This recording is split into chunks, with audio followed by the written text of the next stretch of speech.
It's the Exit 52 podcast, Wednesday night, November 5th, 6:12 p.m. We are brought to you, as always, by Jimmy's Famous Seafood. My name is Jake Luke, and I'm joined on my screen here to talk some Orioles baseball at long last. RDT. How's it going, pal? It's been a little while. I was trying to remember the last one we did. I don't know if it was the Basayo.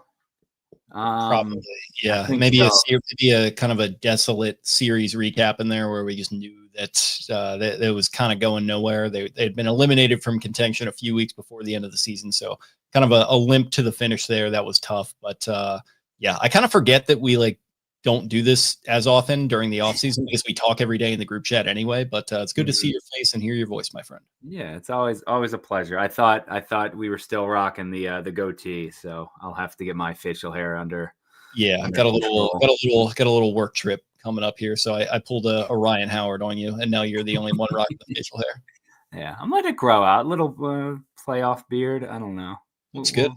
We'll see how long I can get it, but yeah, it's good. It's good to be back talking Orioles. It's been, I mean, I was at the lowest of the low watching that Game 7, and then when our gracious God just handed me a trash talking moment that I will have on a silver platter forever. It's just, yeah. Oh my God. When Jeff Hoffman gave that up. Yeah, no, that felt like I think about a lot about the line in The Dark Knight where Batman decides to, spoilers for The Dark Knight, Batman decides if you haven't seen it. Yeah, decides to take the fall for Harvey Dent. He's like, sometimes the truth isn't good enough. Sometimes people deserve to have their faith rewarded. That didn't feel like a real moment. Jeff Hoffman giving up. Oh, was that the last out, by the way? There was one out in the top of the ninth. Yeah, so 3-2. It was 3-2, but one out in the top of the ninth with Ohtani on deck. So yeah, last pitch essentially to get that out, and Will Smith, the aptly named, hey, he put it out there, and extra innings yet again, and one of the wilder, more fun World Series I think I've ever watched. And Dodgers get the W there. I was watching, so we're here to talk about the Craig Albernaz press conference, maybe a little bit of a preview of what we can expect in the offseason. I don't have a ton on expected free agents or anything like that yet. I feel like some of that stuff is still being ironed out anyway as to who's actually opted out or who's just going to re-sign with their teams, whatever. So we'll probably get into more of that at a later date. But man, just watching it and the context of the fact that you have yet another division rival representing the AL in the World Series. Obviously, Yankees last year, Blue Jays unexpectedly, I feel like this year, they really put it together. But I mean, just the fact that they got that close and then the Dodgers beat them, it felt like not even really playing up to their full potential.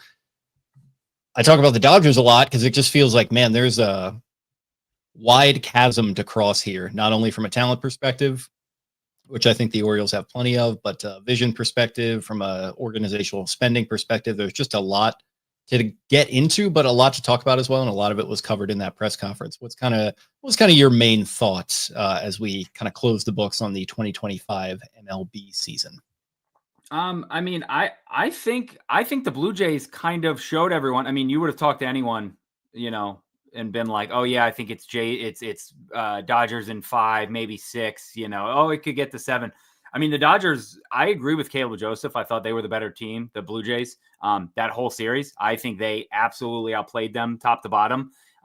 They just lost, and that's what happens in baseball sometimes. People are giving him crap for that too. I think he's spot on. They out-hit them. They scored more runs.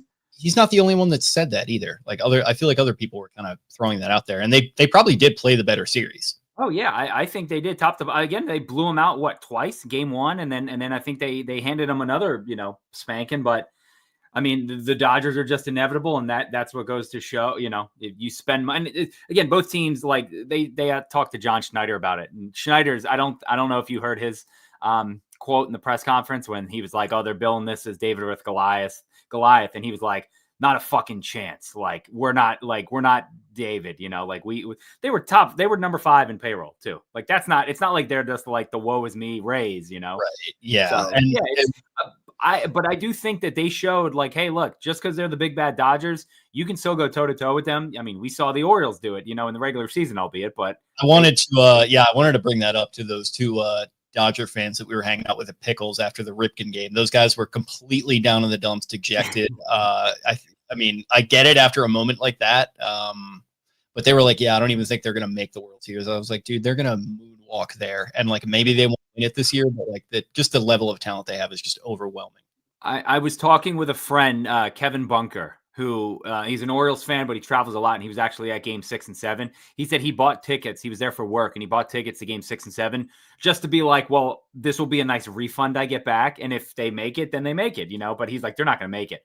And so when they did, he sent me 2 pictures and he was like, this is awesome. Like, this is incredible. He wore his Orioles socks and he said, this is the closest we're going to get. But he was saying, he was like, it's almost like the entire NL. I mean, that Reds Dodger series that's the most forgettable series of any sport in history. You'll never remember that again. But he was like, it seemed like the NL was almost like they were afraid of the big bad Dodgers and they were bowing down and they were terrified of them. And then it was like, no offense to the Blue Jays, and the Blue Jays, no one is going to see this from that side or their fans.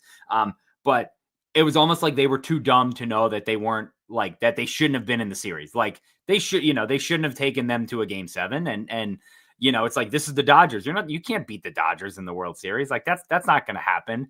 And they were just too dumb to know that they should. Like you see that with like basketball teams, like in March Madness, when it's like, oh yeah, there's a 9, like UConn, when UConn was like a 9 seed making the run. It's like, oh, these guys don't know that they're not supposed to be here. It happens. That happens in golf a little bit. Like Jordan Spieth, like winning 3 majors before he turns like 23, and he hasn't won one since. Same thing with like Rory. It took him forever to get back. Like it is a psychological thing where it's like you don't have the experience yet to have that scar tissue to be like, oh wow, I'm in this spot again. We see it with like the Ravens, frankly. They get there and it's like the moment can feel a little too big because you're thinking back on the mistakes that you've made and you don't want it to happen again. You just play a little bit tight. But yeah, you're right. I think they were very much not feeling any kind of pressure of the Blue Jays because people probably, it was a lot of Dodgers in 5, this, that, and the other. But I don't know, man. They did. You got to credit to them, and we saw them in the regular season a couple different times where it did stand out. I mean, they kind of did this without even having to get too much out of Anthony Santander, and like it just felt like they're linchpins, like Vlad Guerrero, like his defense in particular. Like it's just like it's crazy how far that guy has come, and he's really living up to that contract, which good for him. I mean, that's awesome stuff. I tweeted it too. I was like, I don't think I hate 1 ounce of Vlad. And like for a team that like, again, I got into it with, well, the Blue Jays fans got into it with me. I still have that guy DMing me. But like for a division rival who the Orioles have had going back now, 10 or 12 years, a decent rivalry with them. Like, I don't hate the franchise player at all. I don't think the only Blue Jay I really hate is Jeff Hoffman. Like everyone else, like I like Bichette. I like Tony, obviously. Addison Barger. I didn't know who that guy was 3 weeks ago. And now he's a stud. Ernie Clement is awesome. But Springer. like they're a fun watch. Gossman, obviously, but we saw them a lot this year, and I don't know. It's weird that again you don't hate Vlad, like he rips your heart out, but I don't hate him at all. Maybe that'll change. I don't think so, but yeah, it's hard to watch him and be like, man, you're just like, that's awesome. He's the homegrown talent, the kid you see in the Expos jersey and running around, that little chubby kid, signs the deal, and then all he does is absolutely ball out, and he's turned into such a good baseball player. You were talking about it, like his defense is great. He's just, anytime you need a hit now, he's going to drive one, to the wall. And that's what he did. I thought that was very cool seeing the, sign your guy to an extension. He puts you on your back and takes you right to the World Series. So I would love to be a part of that one day. Yeah. Love inside jokes. Yeah. And that was, we'll get into it in the press conference, I guess. And we can sort of transition into that, I think, where I forget who asked the question, but and who it was to really, but Rubenstein wound up answering. It was about the World Series and kind of what lessons they can take away from it. And he had something to the effect of, and I didn't love the way that he started the answer, where it's like, well, baseball, that proves that it's bringing in a lot of viewership. And like, he kind of hinted that was like a revenue thing, but he tied it back nicely by saying that, when you put a winning product and good baseball in the field, revenue will follow. And I think we've heard that from him before, and we still want to see it put into practice a little bit better. But I think that could be a good lesson they could learn out of that. Yeah, no, and I do remember that question too, and he did kind of dance around it, but that's just kind of what he does, and he did that with a couple questions. I mean, he gives speeches every single day. Like when Coleman asked that, I don't know if you picked up that Coleman who asked, he was like, yes. people haven't heard from you in a while. And he was like, I speak every day. I guess some people just don't hear me. He was hammering it. To be fair to Jerry, I don't think anyone's like tuning into Bloomberg TV like with that much regularity. Yeah. Not anymore, at least. But yeah, I mean, I don't know. Again, I thought Rubenstein said all the right things, and I think he was. I know what he was trying to say. Obviously, like, it's not the stuff that people want to hear. They wanted to hear him be like, "Oh, we're gonna come out. We're gonna, we're gonna spend X amount, and we're gonna do this, and we really want this guy, and we got him circled." And no one is ever gonna do that. But no, I thought Rube did, a good job, and I was just very impressed with everything from the press conference. Obviously, we talked about it before, but none of that stuff can contribute to a win. Nothing behind a podium in November will, translate to the regular season and help them win. But I thought it was nice to hear all the right things said. And there was a lot of good from that press conference, I think. Yeah, there definitely was. And we can jump into it, I guess. So it was yesterday. They opened up the warehouse. Jerry. We love Jerry. We are the number one Jerry Coleman podcast. We are. We're defending the wall for Jerry Coleman. I didn't realize he was with the Bay now. I didn't know if I thought he was still with 105. No, yeah, he's been there for a while. I think he's like a sports programmer there. So okay, fair enough. I still love the Bay. It's interesting now. They play music from like the 90s now, and like they still mix some actual classic rock in, but it is just kind of, it's my weird boomer brain being like, wow, like Green Day is classic rock now. Yeah. And I'm the Matt Damon meme from the GIF from Saving Private Ryan there. But times change, and that's our 100.7 the Bay minute. But yeah, no, they open it up to press. A lot of our favorites in attendance there. There to ask questions of Craig Albernaz, who is going to be your new manager here in Birdland, coming over from the Guardians, working directly under Stephen Vogt. As assistant manager, was that his official title? Associate manager. He was the bench coach 2024, interviewed around at a couple other places. I know he turned down the Marlins and the White Sox, presumably because he was waiting for a better opportunity. And then he went back to Cleveland. They gave him like that pay grade bump and title bump.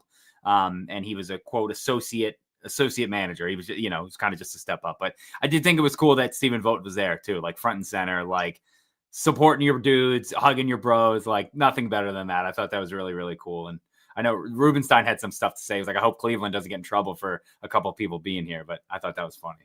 Yeah. And I liked what Rubenstein had to say, where it sounded like the search had been going on between him and Elias for a little while there. And, they kept asking around on people, and they would ask, certain impartial opinions, and people would say, oh, well, that person's good that you're interviewing, but you got to interview Craig. Like he would be the guy that you really need to get in the house and see what you think, because we think he's going to be kind of the gem of this hiring class. And I could see why. I think he's a good communicator, good attitude. He seems like he'll connect with players really well, which I think coming off of, I'd say going from Hyde to Mansolino, I didn't probably realize how much it kind of seemed like there was a disconnect between the boys, as Albernaz would say, and Hyde a little bit at times, and then going to Mansolino, and it seemed like there was a little bit more.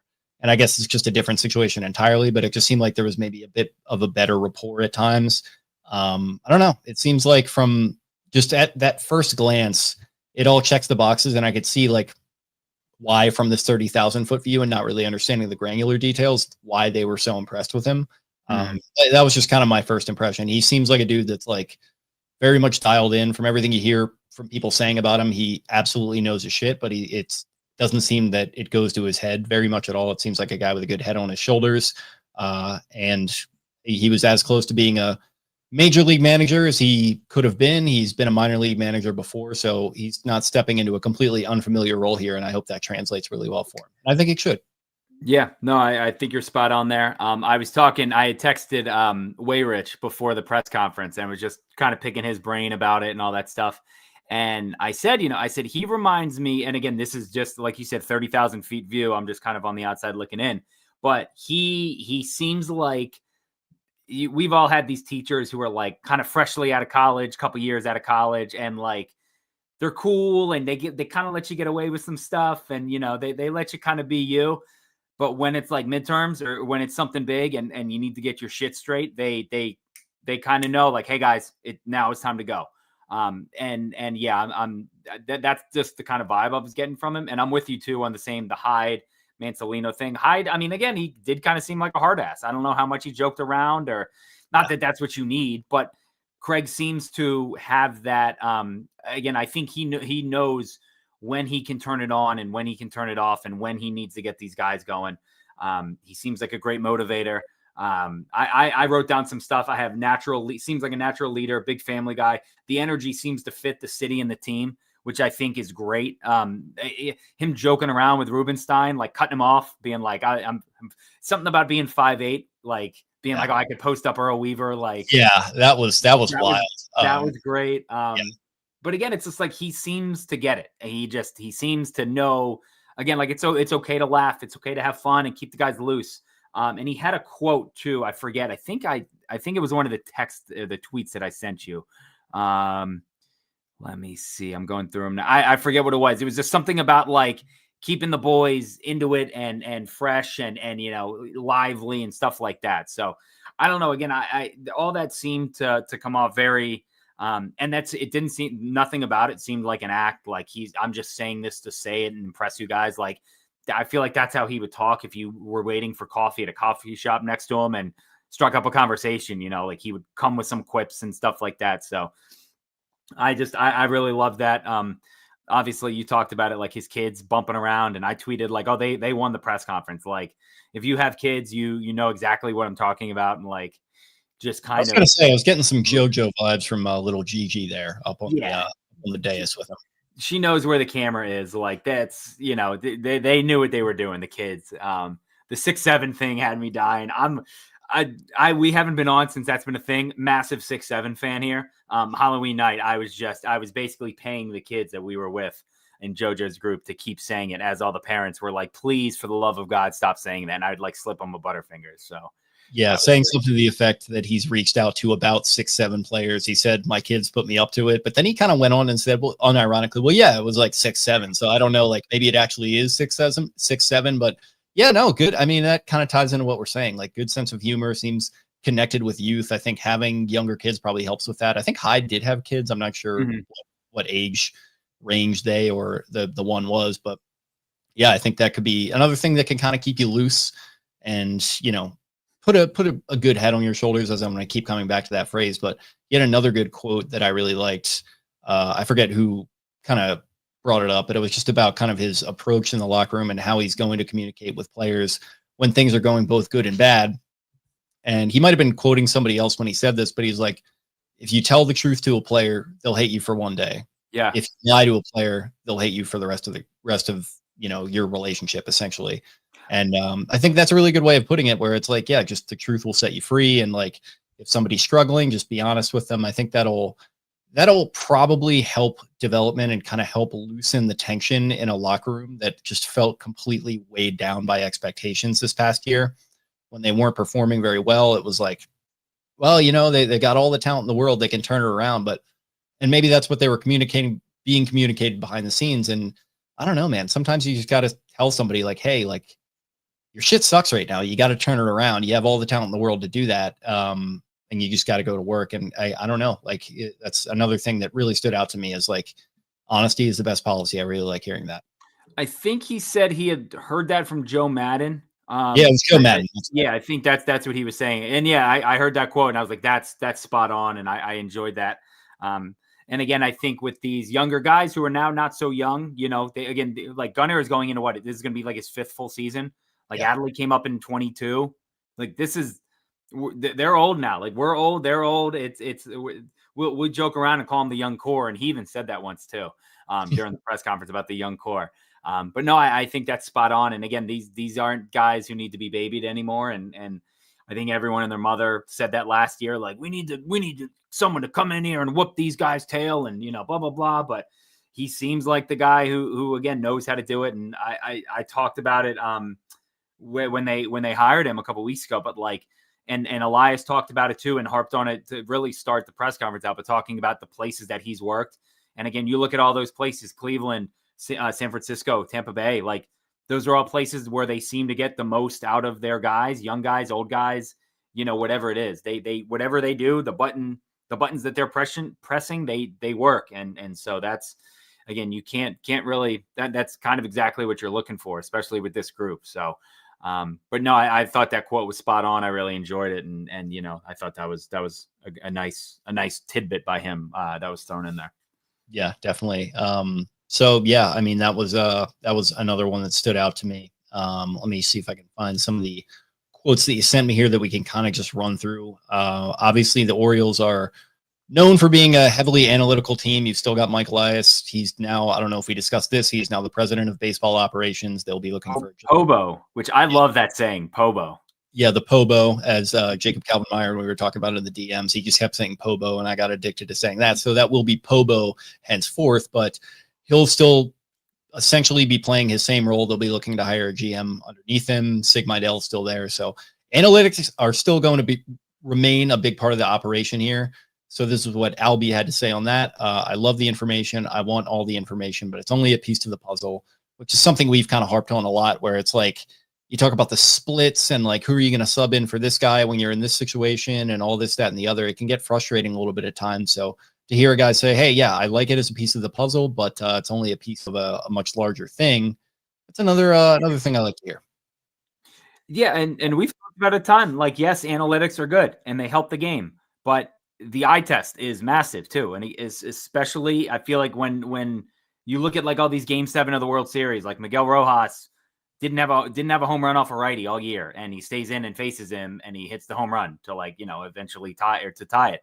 But it's like, sometimes you just go with your gut and you go with what you're feeling, and you see a guy being like, Palmer talked about it when I did that event with him, and he said like not enough managers and people, and he talked about it, one event in particular was the Mets series versus the Orioles, when Pete Alonso, he said something about how Pete Alonso was like late on two different, I think, Brian Baker sliders, and then Brian Baker threw him a fastball, and Palmer said, and now Brian Baker is in Tampa, and he was like, that may have not been the case if he went, because he said, like, I watched Pete Alonso, and Pete Alonso's body language was like, he knew that he couldn't touch the slider, he couldn't do this, he couldn't get good contact on it, but he knows he can hit a fastball.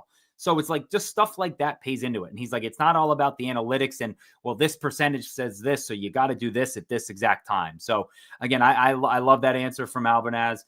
Just being like, yeah, we're going to use analytics, and every walk of life does now. There's nothing that we do that doesn't use numbers and percentages and all that. But he's like, it's not everything. Like, we're still going to watch the game and take the information from our eyes and see, watch something and say, that didn't look right, or that looked right, we should go back to that, instead of being like, well, actually on my spreadsheet, it says this, so this guy should bat here. So again, perfect answer. And he obviously has let Elias know, his feelings on the numbers and the number crunching and stuff like that. And they obviously feel fine with where he is and how it translates and how it's going to translate to the Orioles. So they're giving him the keys to let him do what he wants. So.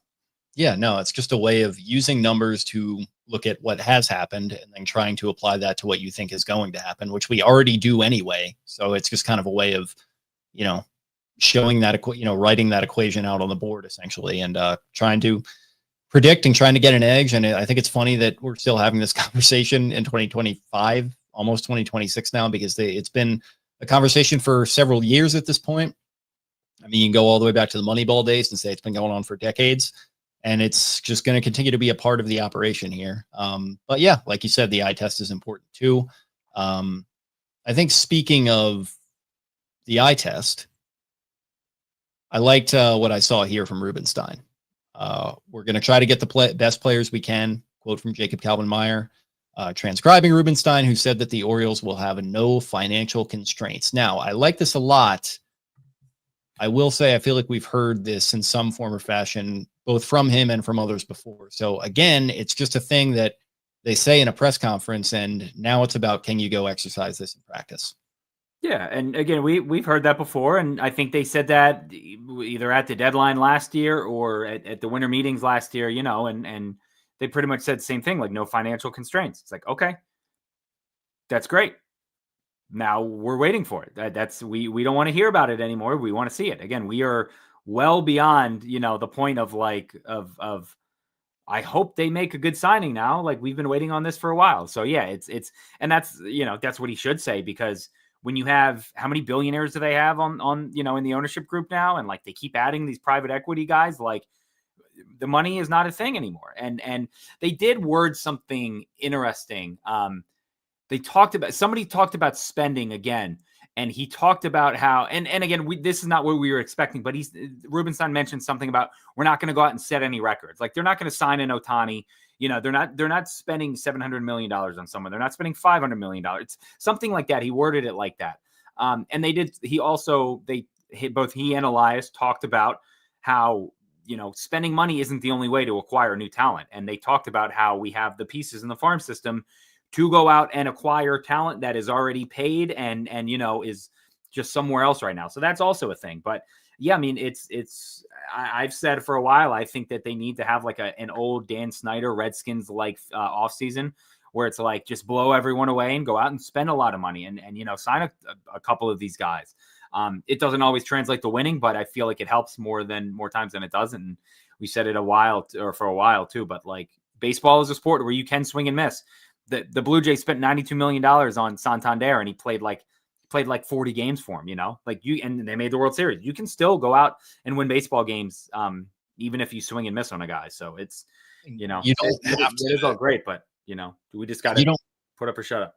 Yeah. You don't have to go get an Ohtani as he is right now either, but it's like the Dodgers also got Yamamoto. They got Roki Sasaki. Like, they've kind of cornered the market on, these big name international signings. And that's another thing that obviously they've gotten obviously better about that, particularly in the Dominican, which is more where Elias's scouting roots are, getting Carlos Correa when he was with the Astros and everything.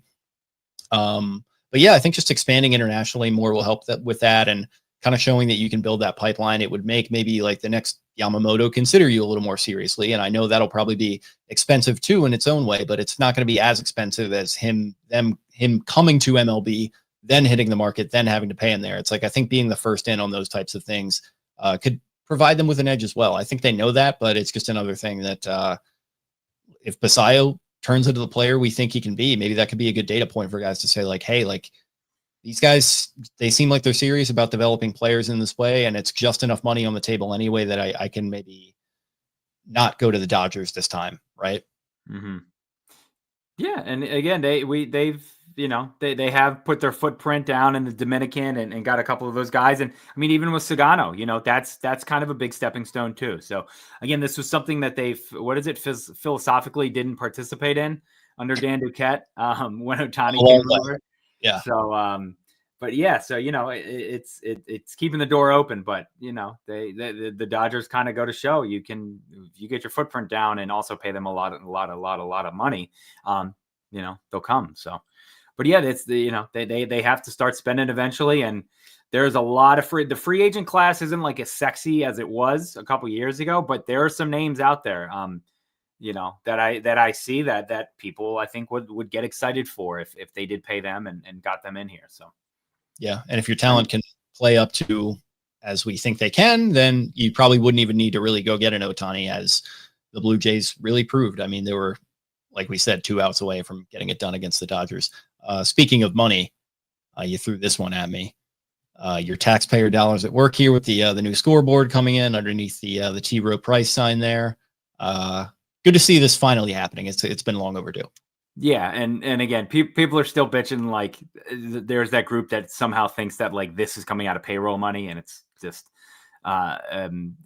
crazy now at this point. But yeah, I mean, somebody else pointed out like the T. Rowe Price sign stays on. That stays on during construction. Like, they are getting every ounce of the optics there. But yeah, you could see that. You could see a little bit in the background of the Albernaz videos too. The press box and some construction up there. So I thought that was cool. I think it looks wild just being able to see right through it. And like the stairs going up and all that stuff. So that's your update on it. I know some people had updates, I think, from the Ravens game last week when I think they were walking through Utah Street and had pictures. The field, I don't know if you've seen the field. It's like covered in sand because they're redoing it. Shout out to the Rams. but they're getting the new field, and it's just like it's literally like sand color. So it looked kind of wild. But yeah, that's your weekly scoreboard field amenities update there. Yeah, good to see that finally being in practice. They've been talking about that pretty much since Rubenstein took over, so it's nice to see it. I think hopefully be ready to rock for opening day. This one you threw in here, curiously, weird timing. But new Orioles manager Craig Albernaz praises the Ravens and coach John Harbaugh as an example of what makes a strong organization and good leader. Listen, I think for the context that he's talking about it, no lies detected. Maybe not the best season, nor the current temperament of the fan base to throw this one out there. But yeah, I don't know. I feel like it's something they've been talking about for a while. Elias and Eric DeCosta have a relationship they have for a long time. Seems like they are kind of trying to, mimic almost the Ravens draft and develop philosophy and try to be sustainable. It seemed like it was working for a couple of years. It didn't this past year. It's not really working that well for the Ravens this year. But hopefully better tidings for both franchises in 2026. Yeah, and again, when he said it, I think he was talking about like building a franchise and how they're run and just because my guess is he's a Patriots fan and they've had the rivalries for 15 years now, 20 years or whatever. So I think it was all said. Again, if this would have been 2 weeks ago and he said that, I think people would have got up out of the press conference and walked away. But yeah, he's talking about with some of the trade deadline reactions. I think it was perfectly timed in that way. Yeah, and now he joins another thick Boston accent in EDC and what's the Towson basketball coach? Scary, I think he's got a thick accent there. So we're just getting all the Southie guys together. But I did think that was funny when he said that because there were some chuckles in the room. But I mean, he's spot on. If you look at any other NFL franchise over the last 2 decades since 2000, it's the same people. It's the Packers, it's the Steelers, it's the Patriots, it's the Chiefs, it's the Ravens. Like yeah, I mean, you'd have told me the Orioles would be like a perennial 3 seed in the AL and they'd have won 2 World Series when I was born. I would have signed right up for that by the time I was 30 years old. So yep, it's fair. Yeah. So anything else on the press conference before we move into some general offseason stuff? I just had again, these are just little notes. Seems very passionate about his work. I think Vogt being there says a lot too. I know I talked about it earlier, but I thought that was very, very cool. Shows how well liked he is just around baseball. You could tell he felt comfortable. Like, I think if he could have put his feet up on the desk, he would have, and just kind of like kicked back and just, like probably had a Sam Adams or something if he could. He broke the ice. He had people laughing. He was lightening the mood. Like, he was throwing shots out. So I think not that it matters. It doesn't, not 1 ounce of this matters, but I think he absolutely nailed the press conference. And this is what we have to talk about on November 5th in Baltimore about the Orioles. But like that, I thought it was great.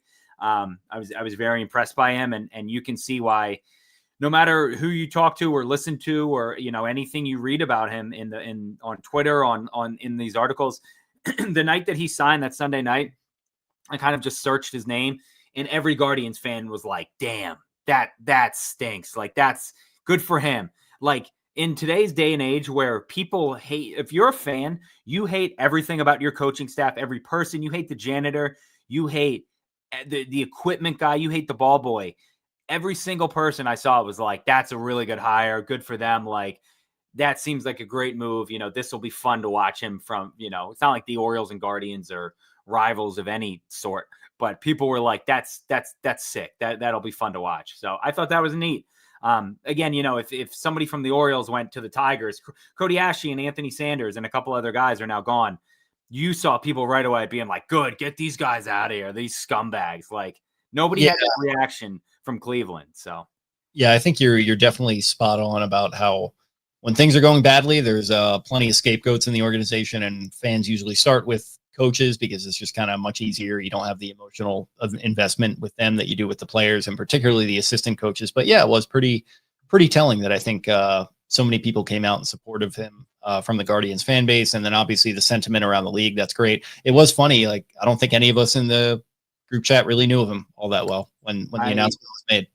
I had never heard his name until the second that Jeff Passan tweeted it out. Like, I had people being like, "What do you got on this? What do you know?" And I was like, "I don't even know how to pronounce his name." Like, I'm not gonna.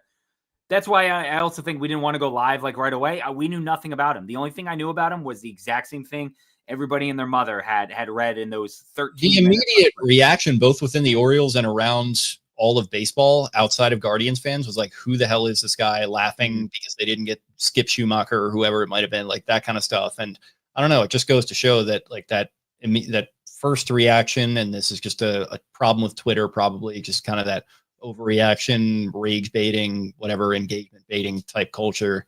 It's not representative of real life. Sometimes just take a step back, take a deep breath, and allow things to develop out in front of you. Because I wasn't like feeling bad about it. I just didn't know anything about the guy when I first saw the news, and now I'm ready to go to war for this. Go to war for this guy at Camden Yards.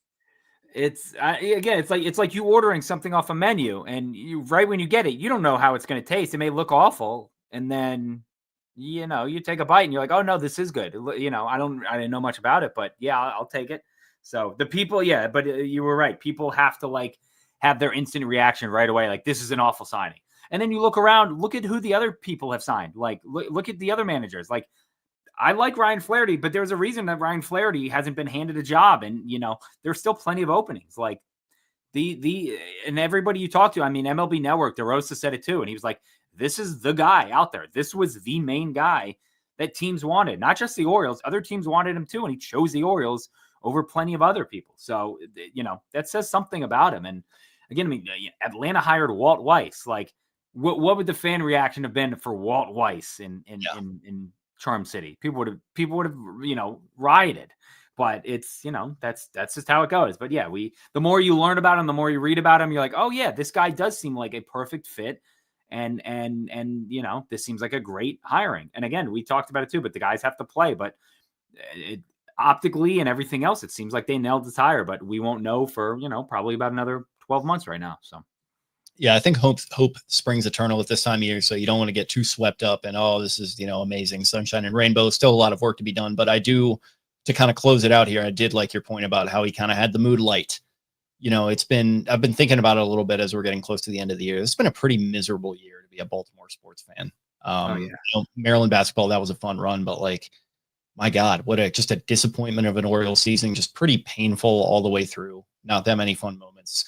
Ravens, we'll see what happens with them, but it's been a shitty start. They're probably not going to win the Super Bowl. I don't think that's going to happen, and that's what I was expecting. And like, to go a full calendar year with that, with the expectations on both of these teams, like, it's been really tense. And like I talked about with Twitter, it's just kind of a toxic place right now. People just throwing around all sorts of vitriol and hatred and rage, and I try to opt out of that stuff as much as I can.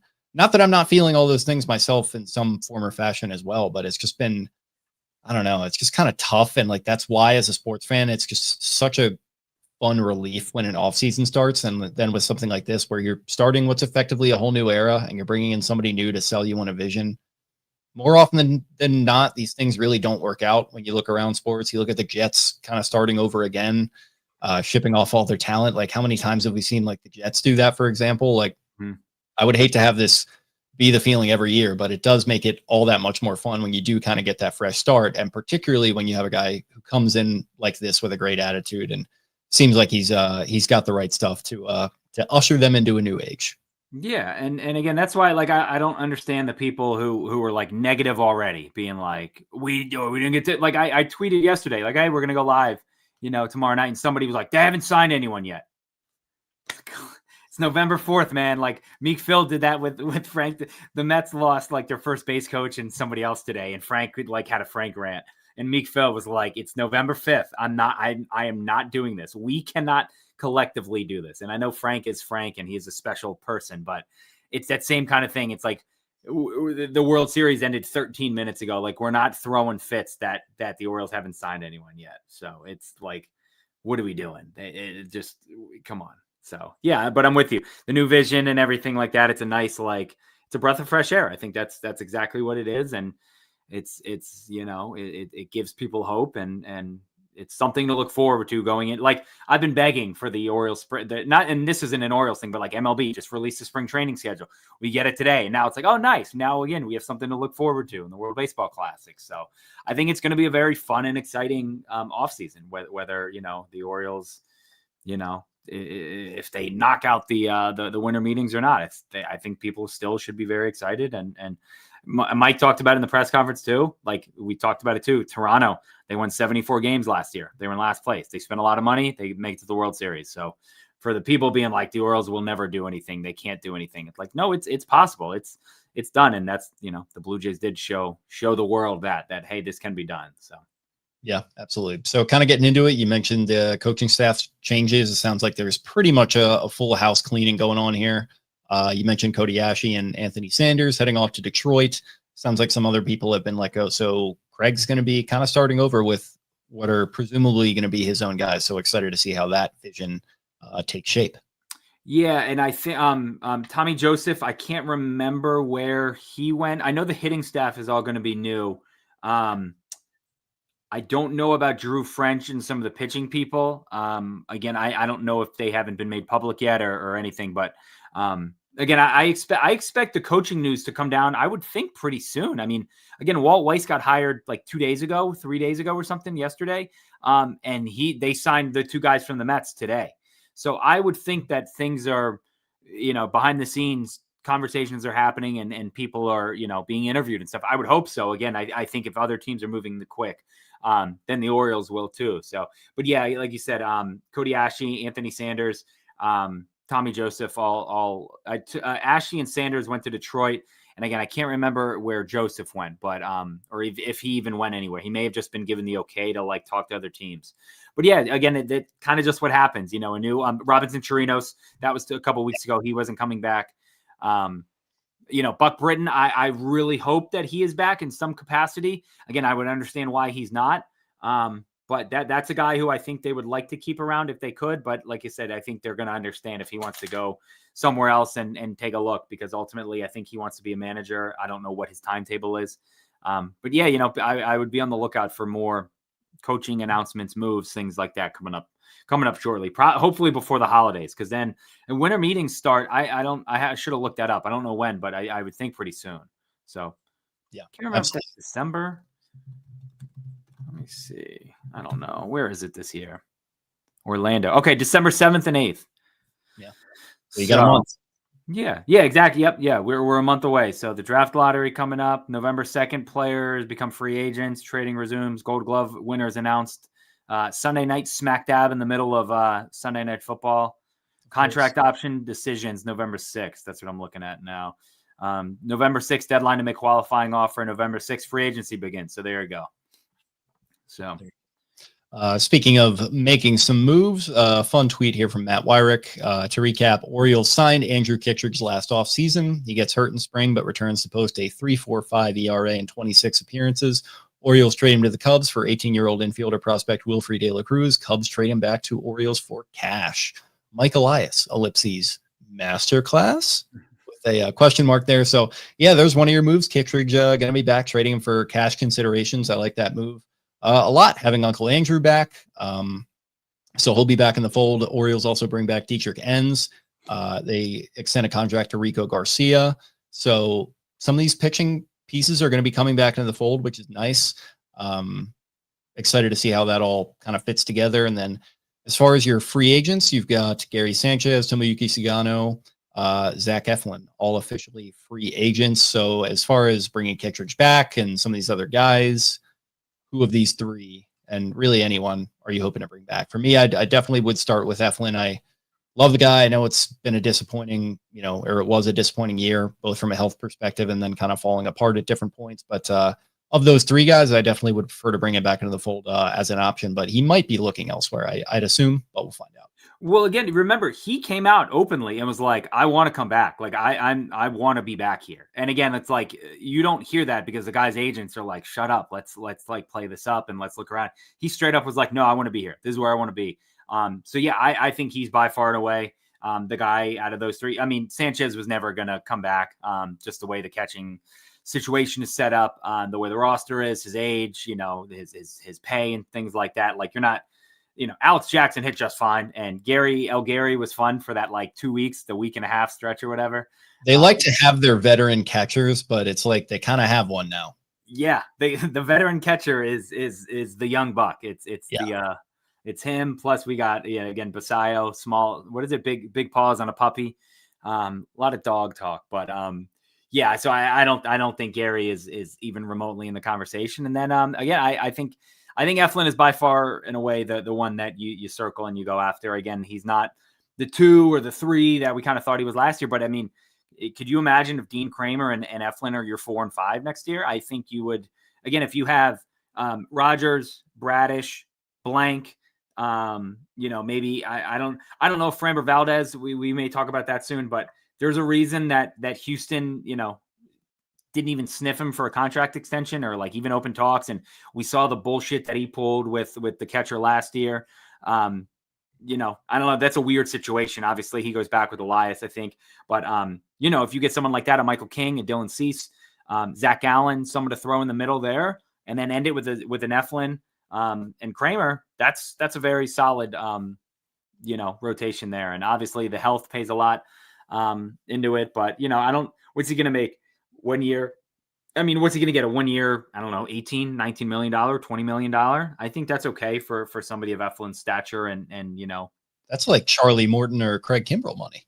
That'd be a good payday. Right on there. But I think out of those 3, Sagano, thank you for your service. That was fun for a little bit last year. And you have the watch, brother. Yeah, take it. We'll take it from here, Tomo. But again, they didn't. Mullins is gone too. I was thinking about all the other free agents, but him and so you put the list out here of the opt-outs and free agents that we've seen so far, league-wide. So Shota Imanaga was a big name leaving Chicago. Cody Bellinger. You mentioned Michael King, Robert Suarez, Edluz Diaz, Kyle Schwarber, Pete Alonso. We've talked a lot about those veteran bats. I think this really would be a great time to go and spring on one of them. We'll see what they choose to do. You mentioned Valdez, Ranger Suarez, Cease, Gallen, you both brought up, and Chris Bassett as well. Some intriguing names out there for sure. I think it was Jim Duquette or Jim Bowden. I forget which one, but whoever writes for the Athletic, they put out there like my top 50 free agents and where he's linking them to. And the Orioles were linked to pretty much every pitcher. It was every pitcher in there, like best fit. None of the hitters, 0 hitters. Nobody was mentioned. O'Hearn, none of them. Like, there was nothing about it. And again, I think when you look at the roster and how it's currently constructed, there is basically no room. Maybe an outfielder. There's just no real place. I think definitely an outfielder, but we didn't mention that Tyler O'Neill inevitably, of course, has opted into his the remaining 2 years of his contract. So. Yeah, and again, people were like mad about that. It was like that was going to happen the second he signed the deal. Like this, The second he got hurt, he was not opting out, and that's just how it was going to go. But there were people who were like, "Damn, I was hoping he would opt out." Never, like that was never going to happen. But yeah, so he'll be back. And again, if he's healthy, we want him. We want him healthy. If he's hitting 250 with 30 bombs, like, sure, sign me up for that. I'll take that any day. And who is it? Mateo didn't get tendered his contract, so they're not going to bring him back. Yeah, that's another. We have to watch. We'll see you in Valhalla. And like unironically, in that case, he brought some fun moments. I don't want everyone to remember Jorge Mateo only for the bad. Yeah, but I don't want to see Jorge Mateo in center field trying to catch fly balls anymore. Like that's so much versatility. He's truly the everything app. Boy, did we think that. But so again, we saw the emergence of Jeremiah Jackson, which probably led to that. There was some guy on Twitter who said that they signed Leody Tavares today. I didn't say his first name right. He's fast, but he's like Mateo. He kind of stinks. My guess is if it is real, it's like a bench or it's like a body move, and he'll spend 3/4 of the year AAA. But again, it seems like they're pretty much everyday lineup. It's these guys. These are the guys. You're going to dance with the girl you brought, and these are the guys. This is them. This is the core, and they can't regress again. They can't get hurt again. And we're this. If they're going to win, they're going to win with this crew, and this is where it is right now. So pitching is going to be what they attack. Somebody in here said it, they need hitting coaches, base coaches, middle of the order bats, starting pitching before February. I think all that is very doable. Again, building a bullpen. If there's one thing the Orioles have shown they can do, it's build a bullpen, and bringing Kittredge back was a great move, I think, there. We always said, like, you need that veteran guy in the bullpen. Good, we got him back now. $9 million option. That's nothing. So him, Enns, Rico Garcia, that's a nice start. And healthy Albert Suarez, Yeah, healthy Albert would be great. I forget what the update with him is on his injury. But again, Tyler Wells is another guy there. So there's guys that you can have in the bullpen. But again, pitching is going to be what they attack, and maybe they add another outfielder. Again, Dylan Beavers is going to fill into that outfield group somewhere with Cowser and O'Neill and some of the other guys. But I think their offense is set up right now, and in a nice way. But the pitching depending on health too, like we could see Enrique Bradfield this year. And Bradfield, yeah, he's tearing up the Arizona Fall League. Like that's a great sign. And he had some hamstring issues, and both hamstrings. That was the worrisome thing. It wasn't just one; it was both of them last year. So it's like those things are tricky as the year of the hamstring in Baltimore. So if maybe we'll link him up with Lamar and get him doing whatever he was doing. Maybe we don't link him up with Lamar and do whatever he was doing. Listen, the guy knew his body. He took the week off, and they got the win. In spite Hopefully of they just communicate. Maybe he communicates it a little better, but that's neither here nor there. So just have the best backup outfielder that you could imagine. The same player, but just a lesser version of him is what I would suggest. Did you like Huntley wearing 5? It was weird. I know Davis wore it. Hollywood wore it when he was here. Like it's whatever. It's not a number. It's not a number that's going to be retired. In my opinion, there should be like 3 at max in the history of this franchise, which for 30 years is kind of fucking impressive. But I mean, Flacco retirement number. I mean, I love Joe to death. I would not retire his number. Okay. He's a Ring of Honor guy. Oh, no doubt. Yeah. He might. I mean, shit. This guy might be playing his way to the Hall of Fame at this point. People are throwing that out there. I thought about that the other week, and I've been like sitting there. I haven't asked Brian because I don't want to. That's Brian. I want Brian to bring it up organically because that's also a biased perspective. But yes. But no, I mean, and even coming from me, like I am far from. Well, he has helped my fantasy team this year, but I don't think it's crazy to think that he could eventually like end up in the Hall of Fame. I think if like Phillip Rivers or like Matt Ryan get in, wouldn't be the craziest thing. He's got a ring. So I'm going to look up, like, I don't know where he is on the career list and stuff like that. And obviously the last couple of years, him playing, I don't know what, 4 or 5 games max a year hasn't helped, but yeah. So that was our Flacco minute. Yeah, that it was. Okay. Anything else we want to dive into here? No, I don't think so. Again, I'm excited for moves to start getting made. Excited for a little bit of a down swoon after baseball, but again, congrats to the Dodgers. I had already had it like in my head, like the Blue Jays are going to win and I'm going to get shit from every Blue Jays fan, which I probably earned that right. But boy, oh boy, was that a delicious Saturday night meal. Like, because again, I'm that kind of like, oh no, they're going to win. Like you've heard me being like, no, this game is over. Like they're not. And if it is, then I'm like, see, I knew it. I knew that all along. And then when they lose, I'm like, oh, it's a damn shame that the Blue Jays lost that. So a real shame. Yeah, it was you definitely know how to cover all your bases. But I was at a birthday / Halloween party that night. Everyone's in their costumes. People are trying to like wrangle people around to like at the costume contest and all that stuff. And everyone's like, there's like my buddy has like a shed in his backyard that's like his man cave, and we're like, yeah, just give us 1 minute. We're gonna duck back in and kind of check out what's going on with the game. So that was really nice. You don't see that all that often with baseball, which is great. Yeah. Great. Yeah. As it was said, the playoffs were great. Again, the ratings have come out. They're incredible. Like it was a great postseason for baseball. I also tweeted it. I could not imagine being a fan of either team and being in that building. I think I would have passed out at batting practice. Like you've seen me at games before. Like I don't think I could ever handle a Game 7 do or die, with Shohei Ohtani on the mound and your team. Like I physically don't think my body could handle it. I think I would disintegrate. I think about this with the Ravens a lot. Like if they were to ever get to the Super Bowl with all this buildup over the last 7 to 8 years, like I would have to watch it by myself in a dark room, and I would say and do things that should never be repeated. Like just the amount of stress that would cause me. Hopefully in ultimately a good way, but maybe not. You never know. It'd be a lot to handle. Yeah. Yeah. Hopefully one day soon. And then if the Orioles were to ever get there, and they've never been there in my entire life, I don't know what I'd do in that situation either. Yeah, I feel like this might be the only shot. Like, I mean, I remember 2016, like when Edwin hit that home run, I just remember I was just sitting there and I just got very hot and like sweaty. Like I didn't yell, I didn't scream, I didn't like do anything. I was just like boiling inside. 2014 was just like a slow burn because that was the air leaking out of the balloon for sure. And same thing with 23 and 20 and 24. Like that was just, I think I turned it off when Colton broke his hand. I was just like, I'm done with this. I know how this ends. But if they ever made it there, and I would have to be chained up in a room somewhere. And like, I would want to be in public. I truly don't know if I could be. So what you do is you get yourself in a situation where you can watch it by yourself, but you can get out to the festivities quickly. I may see if I could like rent the office at Pickles from Tom and just like, can I just watch the game in here? And if they lose, I'll like go out the back exit. But if they win, like I'm going to climb up to the rooftop. And you know what would happen there is they would get off to a big lead and you would turn into Arthur Blank and you would, kind of proverbially come down to the field. Yeah. And then they would blow that somehow. That would be the ultimate poetic irony. I can't even mentally put myself in that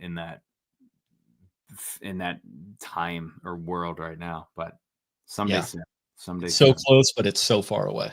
Yeah, no, I think that's it. We got Halloween over. We got OND as my work calls it, and Thanksgiving is going to be here before we know it. And maybe we'll do a happy hour, a little Thanksgiving happy hour with the boys. We can wrangle everyone in. Maybe we do a live one. Maybe we can get Uncle T home for Thanksgiving. I don't know what he's doing for Turkey Day, but I assume we'll be back unless he's going to be with Alyssa's family. Is she? I think she's from around here too, right? I don't know. I got no idea. She might be from Tampa, actually. T-Bone, if you're listening, you correct me if I'm wrong on any of this. But, hopefully he is back. That would be fun. Yeah, we'll make something happen. We'll do something for the fans. We are. Do we have an update? I don't know anything about the Spotify thing. I saw people asking still. No updates. I've sent an email to one address and then I've signed into that portal thingamabob. Truly, this is how the sausage is made.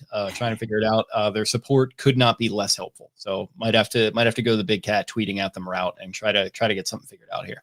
Okay. All right. Well, we'll see. Until then, subscribe to the YouTube and maybe SoundCloud. I don't know. SoundCloud even and any other podcast app other than Spotify. Yeah. We're still on Apple and all that good stuff. So there we go. If you want to be, listen, if you want to listen audio only, you still have options. It's just Spotify for right now is uncooperative and they've turned into not my favorite company for a lot of reasons over the last couple of years. And this is kind of the final kick in the dick. So hopefully we get that figured out for you guys soon. There we go. For everyone asking. All right. Indeed. Well, thank you for listening along with us. Thank you, buddy, for joining me. If you liked what you heard, like he said, subscribe to us here on YouTube, like the videos, comment on them, get that algorithm pumping for us. You can find us on social media at Exit52 Podcast on X and Instagram. I am at Jake Luke on X. That's LOUQUE. Eric at EDITTI22. Brian at Barstool Banks. Taylor at Taylor Smythe 10. And Spenny at Ravens 4 Dummies. That is the number 4. Speaking of him, hoping to get a Ravens preview out tomorrow. Sorry for skipping the midweek show, but Spenny is traveling right now down in the great state of Texas. And so we're going to have to try to work around his schedule there.